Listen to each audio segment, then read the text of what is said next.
আমি হাদির রক্তের কসম দিয়ে বলছি, বাংলাদেশের প্রতিটি ভারতীয় প্রতিষ্ঠানের বিরুদ্ধে আমরা প্রতিরোধ সংগ্রাম শুরু করব।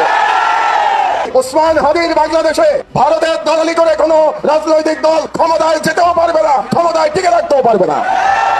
আমি জনগণের উদ্দেশ্যে বলতে চাই, এই অথর্ব স্বরাষ্ট্র মন্ত্রণালয় দিয়ে আমাদের নিরাপত্তা পাওয়া যাবে না। আমি সরকারের প্রতি আহ্বান জানাচ্ছি, আপনারা অনতিবিলম্বে জাতিসংঘে ভারতের বিরুদ্ধে নালিশ উত্থাপন করুন যে ভারত বাংলাদেশের বিরুদ্ধে অঘোষিত যুদ্ধ ঘোষণা করেছে এবং এর বিরুদ্ধে জাতিসংঘের সাধারণ পরিষদ এবং সিকিউরিটি কাউন্সিলে আমাদের অনতিবিলম্বে যেতে হবে।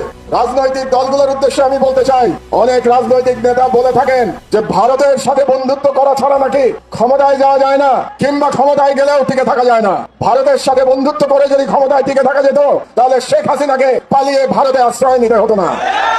কাজেই আমি ওই সমস্ত রাজনীতিবিদদের বলে দিতে চাই, এই ওসমান হাদির বাংলাদেশে ভারতের দালালি করে কোনো রাজনৈতিক দল ক্ষমতায় যেতেও পারবে না, ক্ষমতায় টিকে রাখতেও পারবে না। আমি ভারত সরকারের প্রতি আহ্বান জানাচ্ছি, আগামী 25শে ডিসেম্বরের মধ্যে আপনারা খুনি মৃত্যুদণ্ডপ্রাপ্ত শেখ হাসিনা এবং আসাদুজ্জামান খান কামাল এবং